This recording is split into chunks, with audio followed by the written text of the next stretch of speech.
Hey everyone, Kyle once again, and welcome back to the next episode review for My Home Hero episode 3. And I gotta say, right, this was such another crazy episode, I would say. I mean, I was really, just like this whole time wondering what's gonna happen next, like my fists down here are clutched like this, like what's gonna happen next, Because how it picks up at the last episode, ending of the last episode, when Tatsu and his wife they got captured while he was walking home, and he gets tased, and his wife Kaisen is in their house, but she gets plastic wrap over her face. So, and then with Tozo, he's taking this warehouse where he has a plastic bag over his face, but they cut off the air with a duct tape, so he can barely breathe, but he has to talk, but can't breathe at the same time. And he's getting the shit kicked out of him, gets his face beaten in, and just trying to tell him what does he know, and it was really this show is being very dark. I know it was not going to be like nothing light or anything though, because how can it be so when the husband just killed the son of a member of the Yakuza with a freaking rice cooker, right? And he has to go Breaking Bad style just to cook the body, to shrink it, and then immediately just dismember the whole thing and get rid of the body and dissolve it, right? And I also like the fact beforehand, before he was captured, he was in that bathroom again, and he's like putting newspapers up on the wall so like the odor can like obtain the smell. When he's taking stuff down, he's putting newspaper up, and try to get rid of that stench, I mean, there was even flies in the bathtub, so he's doing his damned hardest trying to cover this whole murder up, which like I said, he's doing all this, because to protect his daughter, and even his wife is being supportive of him. But the thing is, though, now they have gotten themselves into this world, in the underworld, you can say, of the Yakuza now. Their lives are just like, are trying to be like forfeit every time now, because they got involved with the Yakuza by killing the son, which he didn't know that he was, at the time he didn't know he was part of Yakuza, but now they're in it now, and now he's being interrogated and beaten to death, and this show is being very dark. I know it's supposed to be a suspense and stuff like that, though, but I was really engaged as like, he just getting the crap beaten out of him, and to the point where he gets on this, he's tied up, and he's on this plank, and I guess this was playing in his head, because he thinks he's outside the building, high up, he's seeing the landscape of the city outside, and when he gets pushed off, right, he thinks this is the end for him, but actually it really isn't, because he's still in that warehouse, based on the same spot where he was being beaten, but just they put him higher up though. But he had a rope to help hold him on to. So,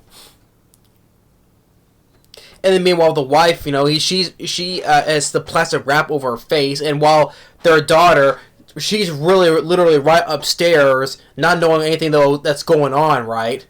Because she's just doing homework, and then meantime we cut to another shot of her. She's thinking she's gonna leave the room because she says she's hungry, but she's not. And then she goes and watches freaking little cat videos on her phone. I mean, this was absolutely just a crazy insane. Just feeling bad for the parents though, because now look what they've gotten themselves into. But.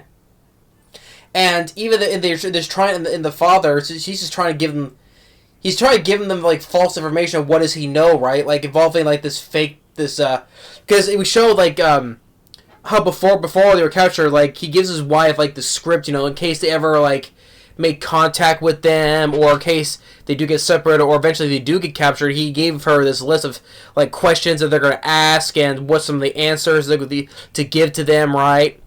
Like, say, like the stalker they're referring to, because they heard about the stalker on the last episode, like the people that are listening on that they planted, right, in their house, and saying, oh, this stalker is nothing but nonsense, right? So they had to come up with a perfect alibi where they were while the stalker was going on, and the father like hired a PI like the guy Kiyoshi, he's the guy who's with the hat. He's the guy who's been watching them, who works with Yakuza. He's been watching the whole time, right?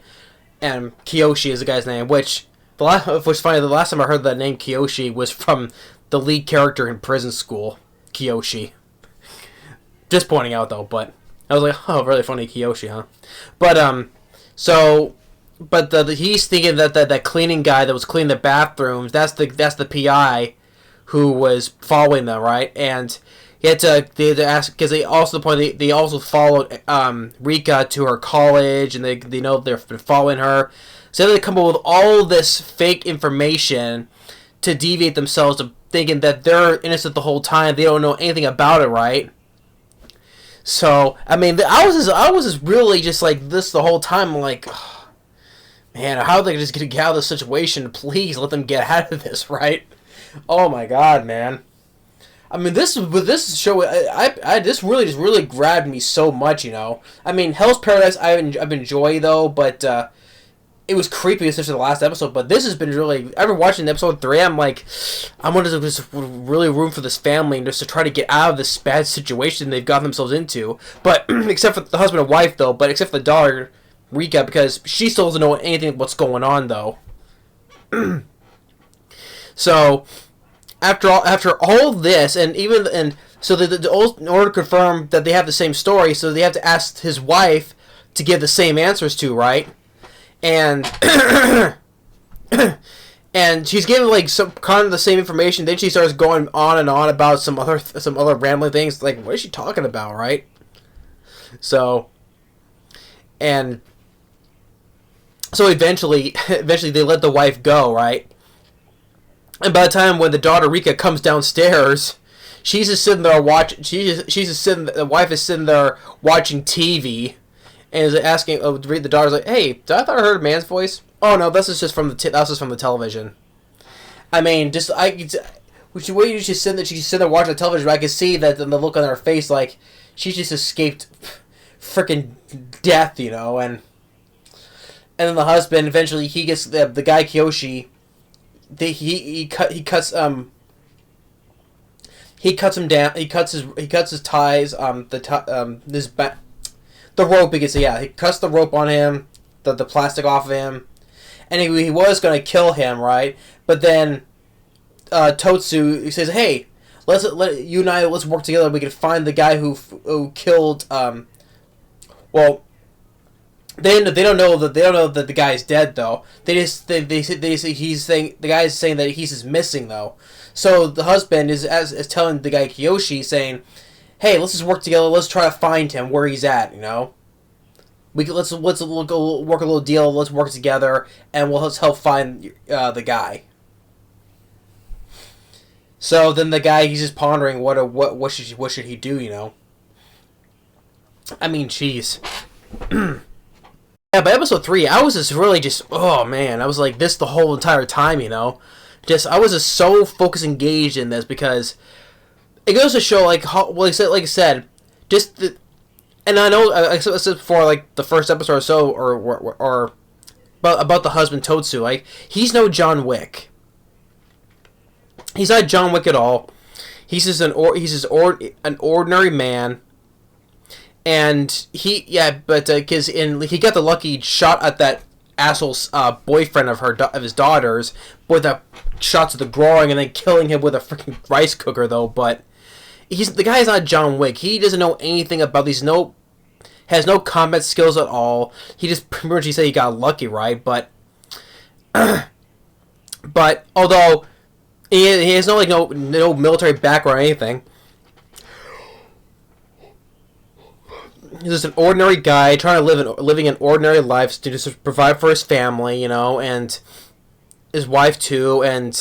But the thing is, now it shows how him and his wife, they've now got into basically involvement with the underworld, you can say, because that's what they say when mobs like that, like they call it the underworld. At least because of the time when they say with Al Capone, you know, his underworld, you know, whatever. But they've just gotten themselves deep into this, and they're just trying to get themselves out of this, you know, and And just they just narrowly they just escape with their freaking lives in this episode. I mean, she's and yet the whole time the daughter Rika doesn't know anything what's going on at all. But yeah, just man, episode 3 was just really good, really good. You know, it's already easily one of the best ones I've watched so far this season. I know I'm glad I chose to watch this one. I'm like, otherwise I would have missed out on a really good one. But yeah, My Home Hero episode 3, just really big thumbs up for this one.